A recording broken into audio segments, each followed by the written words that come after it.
I'm Rachael Rizzi. I am a certified holistic wellness practitioner. I focus on helping people learn how to metabolize energy and emotions and move it through the body.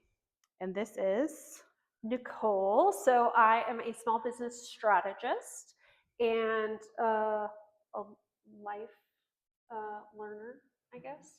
Feels like a nice way to say that. So tonight we're going to be talking essentially about emotional hunger and burnout and what that looks like. I'm going to attack it from a physiological perspective, and then Nicole is going to give you a lot of real world examples of how that shows up using her own personal life story, but also with some, hey, if you're experiencing this too and it's hard for you, here are some strategies you can actually implement right now that are easy. They don't cost money, and they're accessible kind of no matter where you are. Okay, so this is a series that I do once a month, and I usually do it in a bunch of different places in the Valley, but I try to partner with other practitioners. So we've done chiropractors, we've done massage therapists, we've done real estate agents, we've done wealth advisors, authors, yep. And so the goal for me in this is just to create some free content for people, so that I think there's so many, anybody struggling with mental health, burnout, right? Like I think raise 2 hands? Yes, you can. You can raise all the hands. And so really that is the topic that we attack. Nicole and I have a special relationship that is very layered, in that in addition to just being really good at business, and she is officially part of my business team and how I run my holistic wellness business, but she's also my best friend. So I know a lot of her stories, and honestly could not think of a better person to share from like real life what this looks like in a way that's vulnerable. That was the politest way of saying I have made some really exciting life choices and lived through them. So now I get to share those with others. So hopefully you don't have to do all of the same things. Some of those things happened to you, not because of you. So first I wanted to talk about like, why are we so freaking tired? And has anybody heard the concept of emotional hunger before? No? Anybody? So essentially it is when your body, your physiology, not like your brain, not your heart, but your physiology is craving the validation that comes from some feeling like people hear you, people see you, people understand you, and what some social scientists call the feeling of being known, right? When you don't have that, and you're not able to show up in spaces and places authentically as yourself, you start to suppress that, and all of that has an impact on your physiology. That is where we then start to have emotions trapped in the body. It creates dis-ease in the body, but more importantly, it builds resentment, it builds anger, and a lot of us, women in general, learned these things as girls, from family, from society. We were conditioned to really be emotionally underfed in our life, but also to give endlessly. Does that resonate? Yeah, right. The reason why we are tired is because we have been conditioned to be emotionally underfed and to chronically energetically overgive. I liked this picture because it's a lot of different faces. What happens to a lot of us is that when we are conditioned, we learn about who we are through the roles that we play. So I am a daughter, I am a sister, I am a friend, I am a coworker. That is not who we truly are, though, at our core self, because we are being defined by our roles. Then naturally we have to find our worth by being good at them. And what good looks like depends on your environment, your conditioning, how you're raised, who you're around, and how deep-seated the repression of your actual authentic self goes. But ultimately, it is a coping mechanism for the way our system is designed. It is not a true expression of our soul.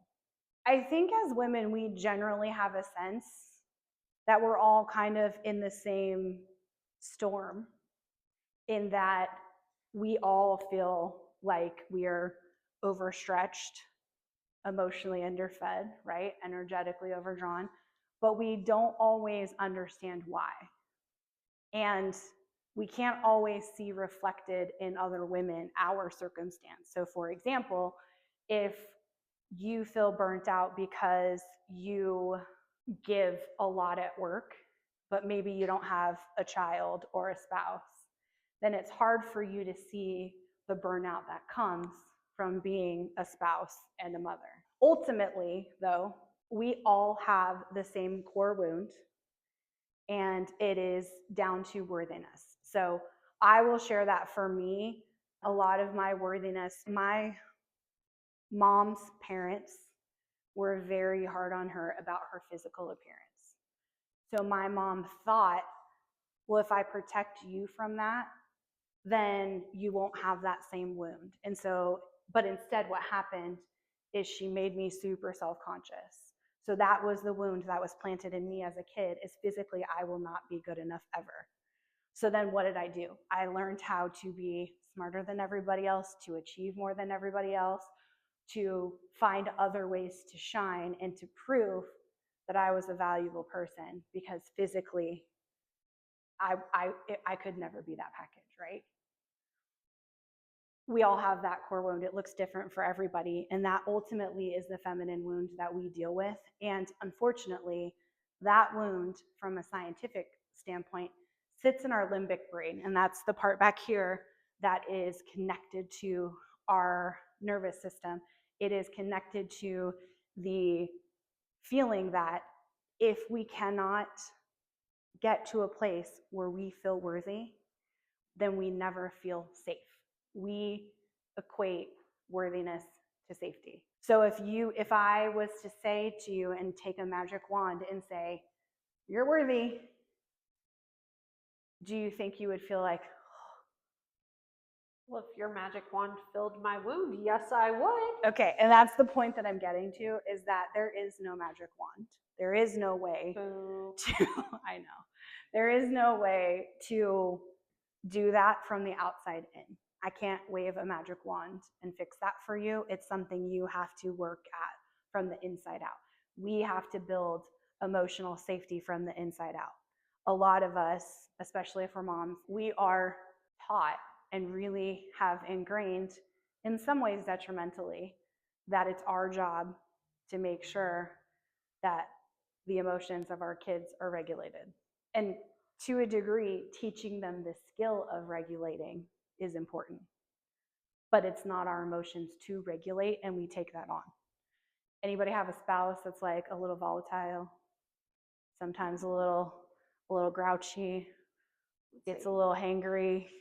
The same thing can be said for those relationships. And ultimately, if we don't ourselves first figure out how to fill that emotional hunger and build that emotional safety internally, then all we're doing is transferring it under a different mask to the kids, to everybody else that we think we're protecting. And listen, I am not a sage on the stage telling you all of this. I had my own, because the universe just loves to give me lessons.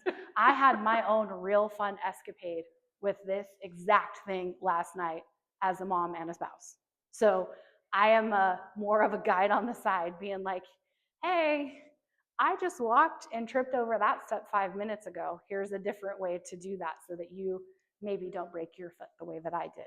The other thing I think is that, does anybody in here, or have you felt like because you couldn't create emotional safety, because you are always feeling like you're not good enough, that is a personal failing? Meaning, like, do you feel like it is your fault that you are not worthy? What I really want, if you don't listen or nothing else lands when you leave here, I want you to understand that that's conditioning. That is ancestral, that is cultural, that is in the systems that are designed specifically around women to make it seem like we are not good enough, because that is power, that is control, that is the ability for them to extract from us. If we have learned to suppress our emotions, as an adaptive resource trying to cope with the fact that we feel unworthy. But we didn't create that system. We're just trying to play in it. Also, burnout. When you feel burnt out, anybody feel burnt out for any reason today? Yes, right? Wave them. Right. Let's put two hands up. Can I be like what are those? Like at the car ones? Yes, the gas station. Yes, like I have multiple. But ultimately, though, I think we also feel and have been conditioned to feel like if we do feel burnt out, that it's, again, a personal feeling, that we are doing something wrong, that we somehow, everyone else can get it together but us. But burnout is actually, it's your physiology. That's all it is. It is your nervous system saying, yo, you've put me through a lot. You're running around here acting like because you didn't create a Pinterest perfect birthday party for your child that we're going to die. Like that is the signal that the body is receiving. Well, and to that end, social media just makes that so much worse, right? You see other people posting and you're like, God, they really they have it together. Fortunately, a few creators have recently been like, have you noticed that I'm just showing this side of the room? And then they look at this side and you're like, oh, that looks like my house. Let's put those up there. But when we're only going through everybody's highlight reels and when everybody wants to give this presentation, which makes sense and that has served them, it only reinforces everybody else has their ish together except for me. Yeah. So when you are in that moment, just understand that is your physiology telling you that there's a problem. It is not that you are failing. It is that you need to rest. It is that you are overcommitted, that you need stronger boundaries, that your nervous system is screaming for attention, and it is because you are emotionally hungry. It's time for you to come back into your physiology and regulate and ground and do for you. So when we're talking about burnout, this is not a like, hey, if I just take a solid nap or even go on a book retreat for 3 days, then I'm going to be magically fixed, right? Does that help? 100%. And by all means, we should all go to as many book retreats as we want to. Far be it from me to argue with book talk. But ultimately, if you don't turn off your nervous system, then no amount of book retreats is going to make you feel less burnt out, right? It's not about, I just have done too much work. Now, certainly work is the biggest for most of us because we spend so much of our time working, because that is how we plan and pay for the Pinterest perfect birthday parties, right? But it's not just the work of our avocation or our occupation, it's also the work of our avocation. It is the places where we give and we extend and we are pouring love, energy, and effort because it feels good to us in the moment, but also it's stacking and stacking and it's building and continuing to drain on our physiological, energetic resources. These are how we get there. It is unprocessed emotions. So emotions are literally energy in motion. That is what emotion means, energy in motion. And I know there's quite a few Gen Xers in here and maybe some older generations, but we were definitely not taught to process emotions, right? It was suck it up, buttercup, and let's white knuckle through it. Or I will give you something to cry about. And what Nicole and I lovingly refer to as black trash bag energy, where it's like, oh, you don't like this? Fantastic. We're going to throw everything in the trash bag and it's going. And then damn the consequences, right? Unclear boundaries. Anybody in here really awesome at setting boundaries? I will not be waving because I am terrible at setting boundaries. Well, I love that for you. That is another layer. So now we are adding in that we have all these unprocessed, repressed emotions. And then we're layering in that with, ooh, I don't have great boundaries. We're outsourcing our identity. So remember, again, what I said is worthiness doesn't come from an emotional safety, doesn't come from outside of us. It has to be built from the inside out. And when we step into our roles and achieve as I'm great at work, I'm great as a mom, I'm great as a spouse, I'm great as a friend, I'm great in the community as an advocate. That is not filling up or turning off our nervous system. It is just, again, outsourcing our identity to with a different mask and a different face. A lack of sovereignty. I think this is the hardest concept, I think, for people sometimes to understand is you are worthy just because, and how you think and see the world, and even just the fact, like scientifically, that you exist on this planet at this moment in time is actually kind of miraculous. Even if you take the religious part out of it and you just look at the numbers and the process and what has to happen in order for you to be living here right now, that's actually pretty cool. And so much of the time, we give away our power.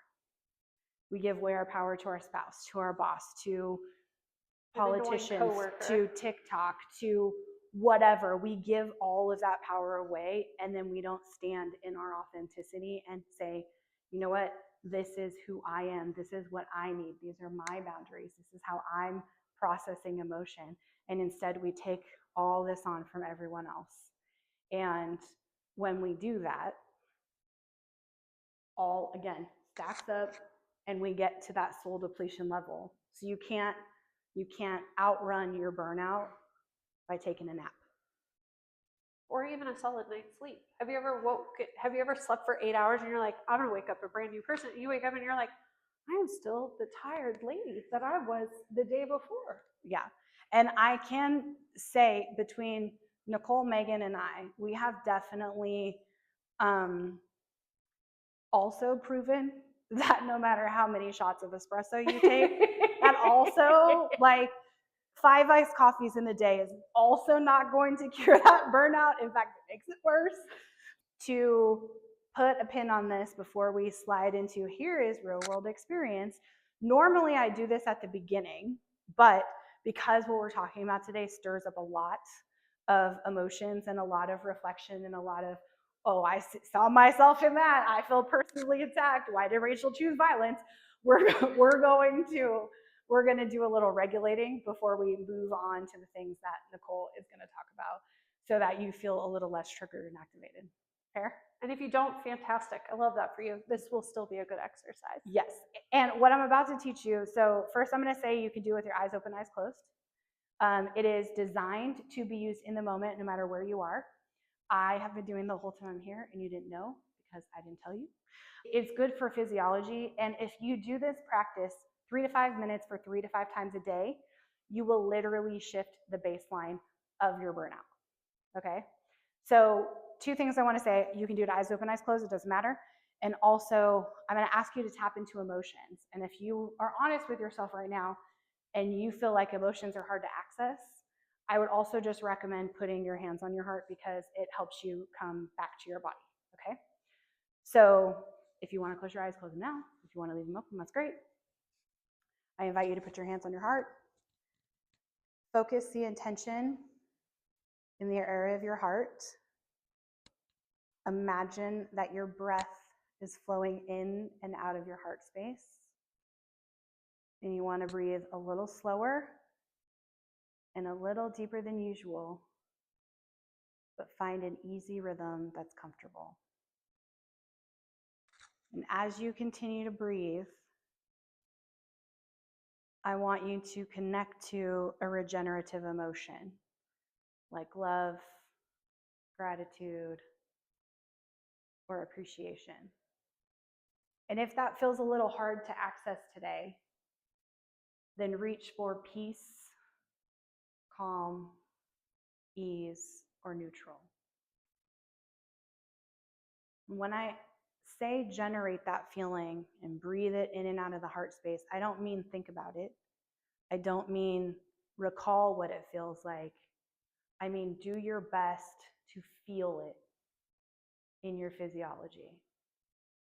Summon that feeling and breathe it in and out of your heart space.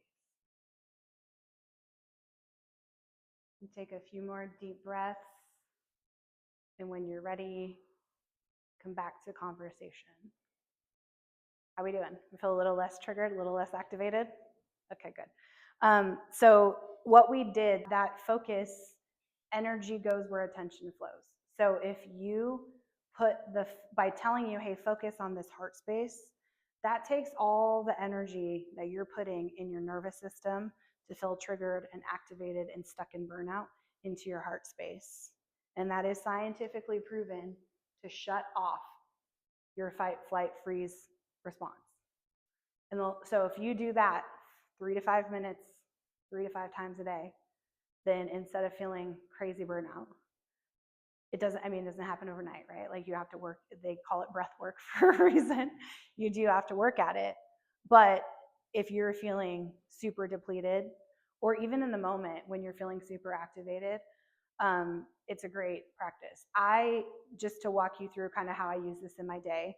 So before my feet hit the ground, I do a practice similar to that, where I set the intention for how I want the day to be.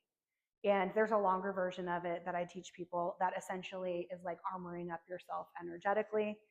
And it makes it so that you're not letting the day run you, you're running the day from an energy standpoint. I also use it in between meetings. I have teenagers who love to not just, touch my nerves, but tap dance on them. And so often I will use it with them. My daughter, because this work is working, I've taught my daughter's 15, and she had a rough day yesterday and was like, had the awareness to understand that, hey, my body's freaking out right now because this time of year something else happened.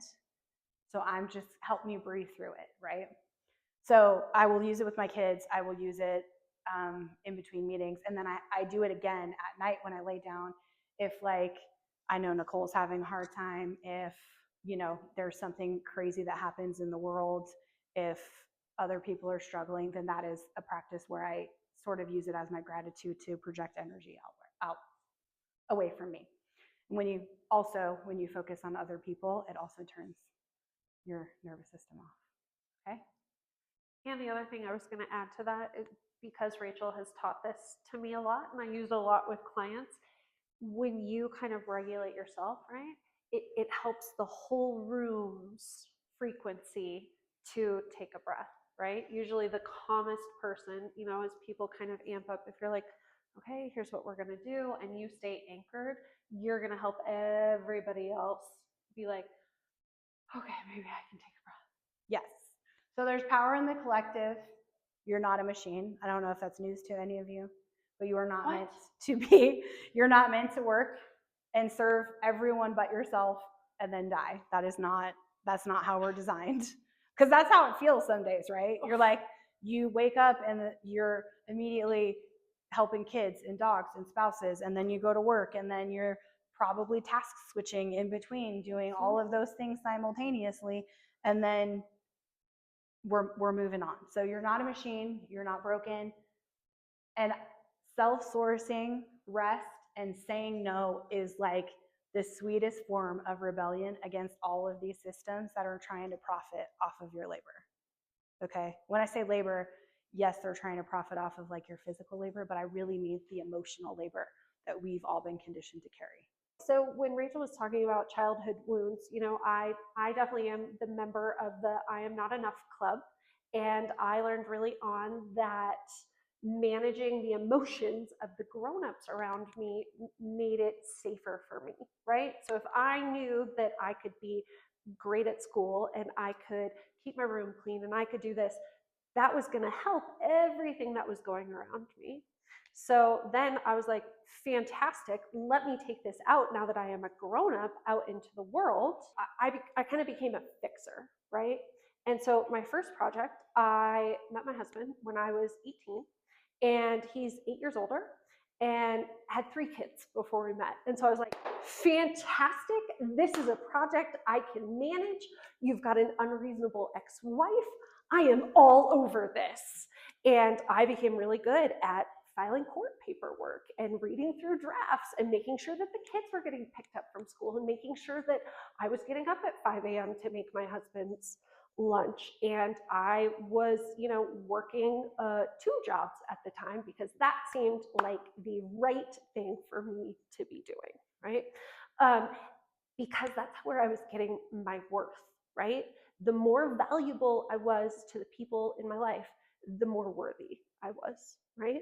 And that becomes unsustainable. It feels good at the moment, and occasionally I will slide back into that.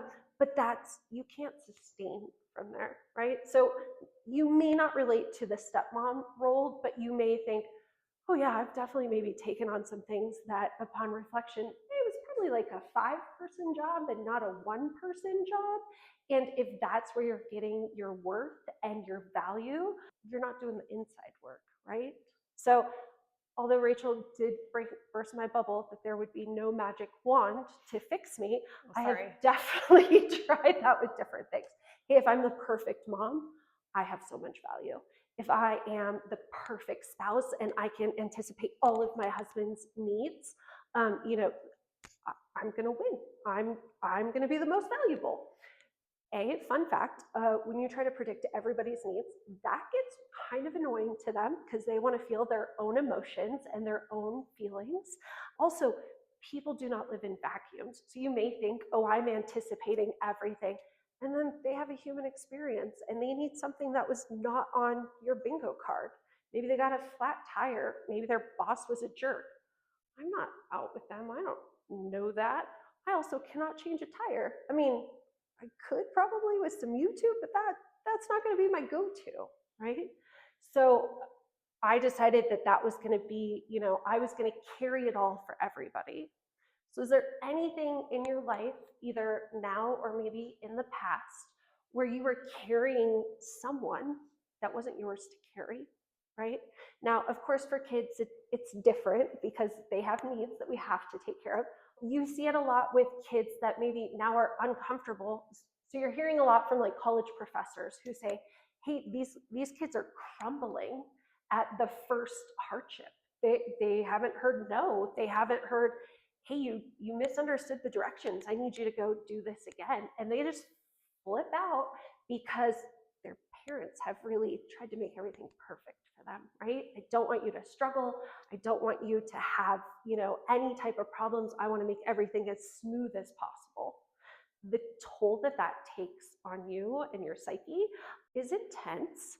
And so the more that you are building some of this value and being aware of what burnout looks like in you, the more you can head that off. So because I decided that wasn't enough, when I was 24, I went into business with my brother. I was 24 at the time. Sometimes you just don't know things that you don't know. But I didn't know the questions that you should be asking when you get into business with somebody else, because that is essentially a marriage. No prenup, no, hey, this is how I think that we're going to run the business. Here's how you think you're going to build the business. He had come from corporate America. And in case you can't tell, that is not really my persona. What you see on the outside is pretty consistent with what you see on the inside. And so we built a business together for 11 years, where I basically was Olivia Pope, in my opinion, the non-political version. I was not rescuing countries or anything, but if any client had a problem, he knew to call me. If any staff was having a problem, they knew to come to me. To add to that, my dad took his life because mental illness kind of runs in my family on both sides, because I am so lucky. And so when I was driving up to Reno, where he lived, my brother called me on the road and he said, hey, before you get up there, we need to go through all of the client lists so I know what's going on. And I did it. My dad had just died 4 hours earlier, and I was like, yeah, let me go through ABC. And I had a list on my phone of all of the clients. I can confidently tell you, no client lit on fire the week that I was out. That just wasn't what happened. Everybody was like, cool, you've got some personal stuff. My stuff can wait, right? But that became my identity. And that is where I then got my next fix, right? Like, oh, here, I can be so worthy here. So are there any responsibilities that you're carrying that maybe aren't yours to scary, but you have ingrained in yourself, hey, because I need to make it okay, let me breathe through this. So burnout for me looked exciting. It involved possibly slightly unhealthy relationship with drinking. So I like to tell people I have lost my drinking privilege for life. But I have some really fun stories from that when that was my coping mechanism. Burnout for me looked like sleeping 10 hours a night and still waking up exhausted the next day. It looked like starting to cry in a movie theater with my best friend because I was so ashamed. I was actively hoping for a car accident, not to die, but so that I could have a week off. I was hoping to get hurt just enough that I could sleep in a hospital room and probably get some reprieve. According to several people in my life, that is not normal. That is not what we should be doing. But for many women and men that I have talked to, that is not an uncommon theme. When you get stuck in the merry-go-round of life, you just want to break, right? And sometimes if a vacation or a book retreat feels inaccessible, you will take that break however it will come. Burnout looks like for me a lot of crying. It looked like a short fuse all the time with everybody in my life. I was always reacting. And so I couldn't see when people were trying to help me. It just felt like one more thing on my to-do list, right? Burnout for me looked like no longer enjoying things that I had previously enjoyed, right? So art is a really big thing for me. I like to craft. I like to just kind of tinker. I have two separate hobbies. One is buying craft supplies. One is using craft supplies. They are in fact different hobbies. And I will die on that hill. Yes. For her. I got really, really good. So burnout for me was also retail therapy, right? Because sometimes you just need that dopamine. Amazon will have it there the next day, almost anything you need. And that add to cart is, or buy now, fantastic. And at the time I could ship it all to my office. And so my husband wasn't coming home and seeing 15 packages because, you open it and you can dance and it's fine, right? I started crying in a movie theater because I was so ashamed about work.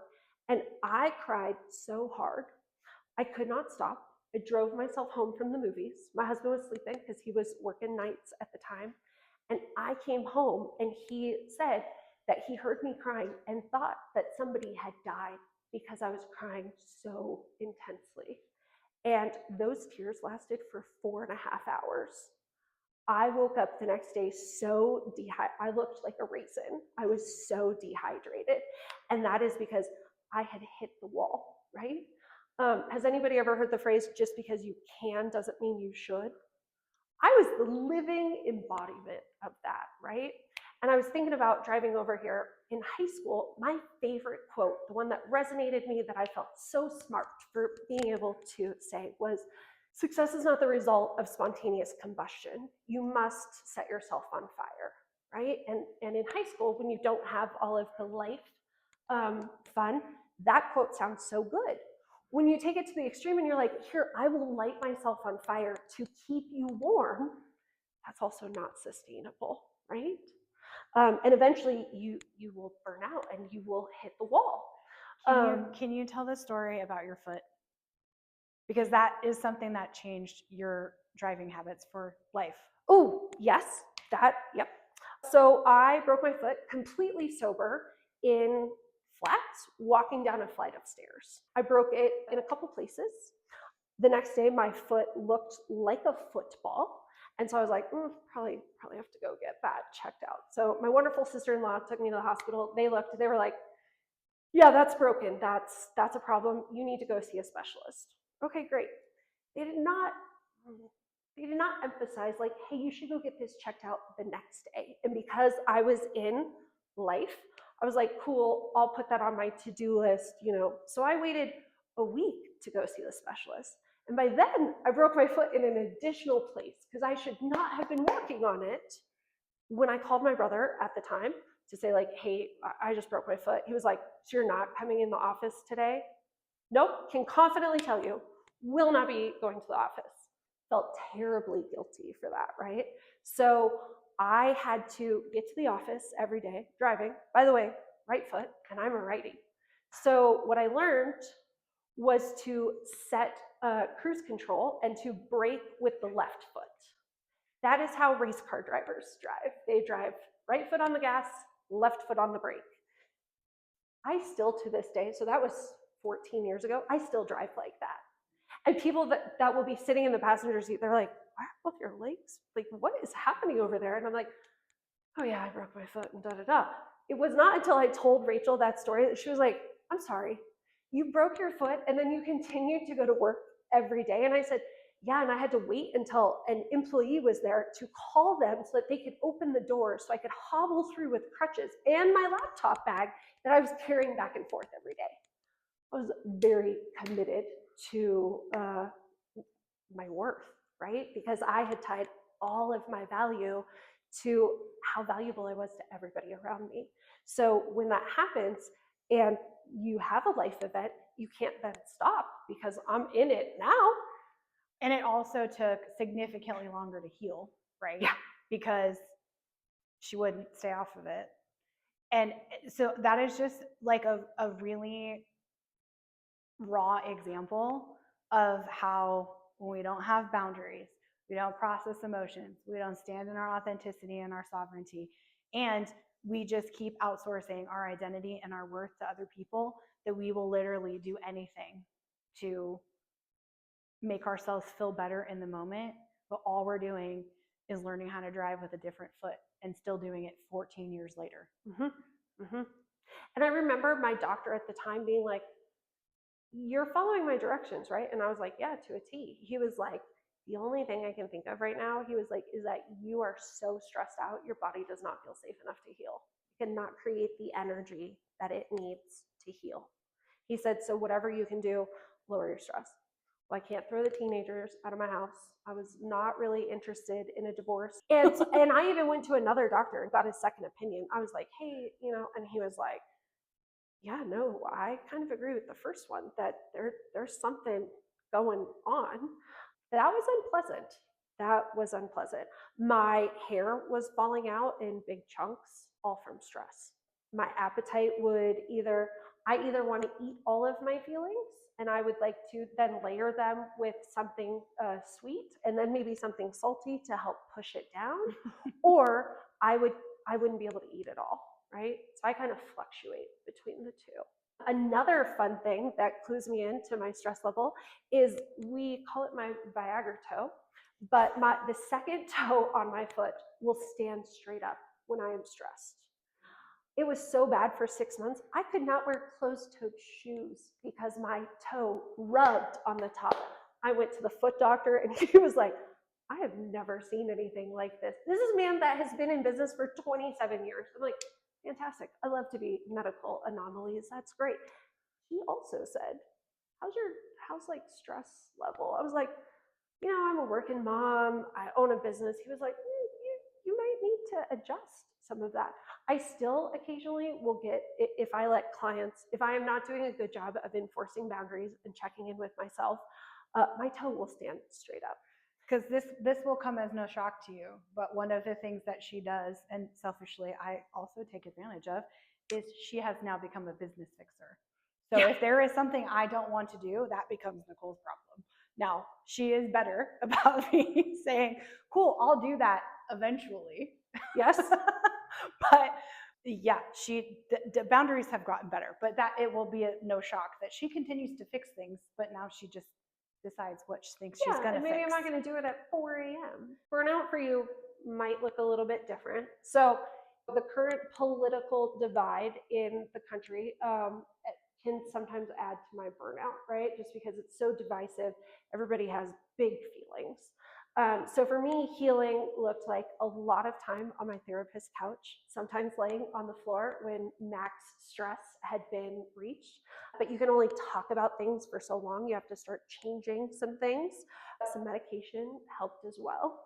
I see a chiropractor who is also a kinesiologist. which sounds a little, we kind of refer to it as woo-woo, but he will talk to your body. I don't know if you've ever seen it where you like stick out the hand and it's like, oh, do I have the permission? And sometimes you can hold your hand steady and sometimes it goes, he does that. So he helps me clear emotions because I really like to take on everybody's feelings. It also helps me to be taking a breath, right? So pausing before I say yes or no to anything. It looks like making sure that I integrate not only the retail part of the craft hobby, but also the creation part into, also because I have collected almost every craft supply that there is. Time outside, time grounding, and things that you can do. So going back to the big black trash bag energy, right? When we talk about healing, it's like, I'm going to cancel everything that I have. I'm going to go on a month-long safari and I'm going to come back totally fixed. I do not currently have that level of money, so I will not be going on that month-long safari, right?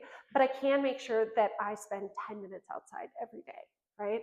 I can make sure that I spend 5 minutes petting the dog mindfully and being cognizant of like, I like how his hair feels. It's so nice how he curls into me, right? So feeling those feelings. I keep a list on my phone of what I call back to basics, because when you're in burnout, it's hard to access some rationality, right?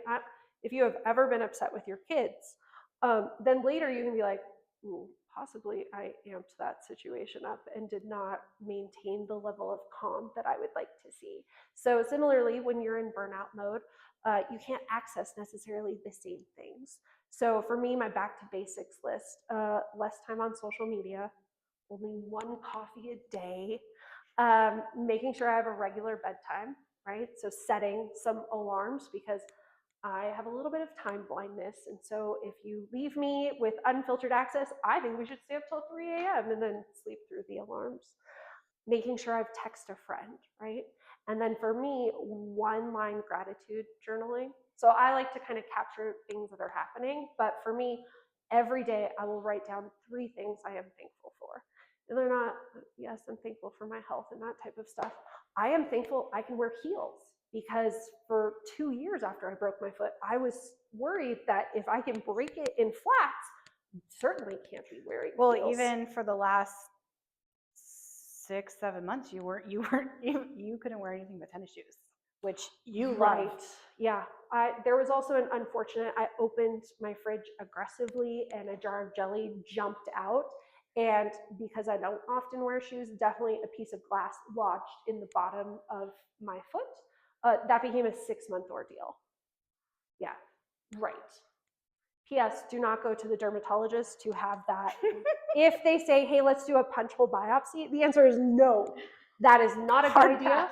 It will push the piece of glass up right next to a vein in your foot. 0 out of 10 would not recommend. And so I had to wear tennis shoes, and that was torture. But I did every day. I would go stand in the grass. So I'm very fortunate, although the Las Vegas Valley Water District would not agree. We have real grass in the backyard. So I make sure to stand in that for 2 minutes and be mindful, right? So of course, I'm giving you lots of things. When we are in crazy burnout, a long list feels inaccessible, but I am confident that you can spend 5 minutes outside feeling the sun. You can spend 5 minutes petting the dog, breathing in your child's hair, right? If they will still allow snuggles and hugs, right? My daughter gets really mad when I sniff her head. She will occasionally take pity on me and give me a snuggle. I mean, I feel like it's different if you're walk by sniffing them. No, like I'm full. Like... I'm like, she gets mad. She does not enjoy that. You can check in with yourself, right? So the other thing that I know when I'm stressed out is that my stomach is going to hurt. That is usually the first indicator of, ooh, I need to check in with what's going on, right? And then honoring myself, going back to clients and say, hey, I was very optimistic when I told you I would have that done today. That will actually be done next week, right? And as women, we're taught you can't, I do want my word to be my bond, but I also have to take care of myself. So having those conversations with clients and telling them ahead of time, hey, I want you to know, occasionally I will want to get this done instantaneously, and I'm going to tell you yes, and that is a lie. Right? Do any of those resonate? And do you have anything else in your pocket that you would say, hey, when I'm burnt out, this is what I go to? So another good way to do that, you can do with your eyes. So what I just taught you, you can do with your eyes open, eyes closed. But you can also look around the room and be like, okay, what am I hearing? What am I seeing? Like all the senses. What am I smelling? You don't have to say it out loud, but like even just bringing your awareness to those things in all the senses also helps to bring you back somatically to like, okay, let me be here right now. One thing that I think Nicole kind of glossed over that she said quickly, but is brilliant, and I want to encourage you guys to do, is that she didn't make that list when she was in crisis.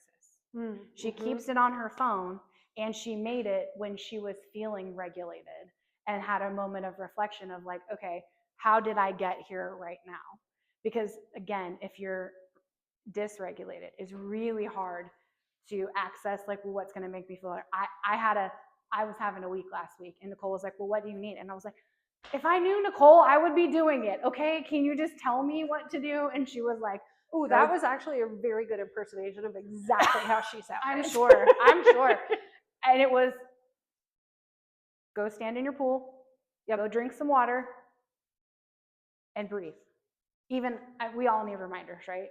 So point is, make sure that if you're going to do this list, find things that work for you that you can adjust, that you can do in the moment, but also make that list while you're regulated so that you can just access it without having to, oh, what am I going to do to calm down, right?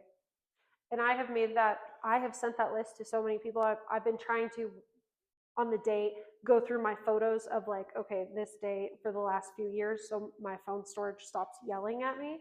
The amount of times I have taken pictures of that back to basics list to send to people, 27 was the last count. And I was like, okay, I've sent this list out 27 times because, again, when you're in it, you're not going to be like, yeah, let me come up with this list on how to regulate myself.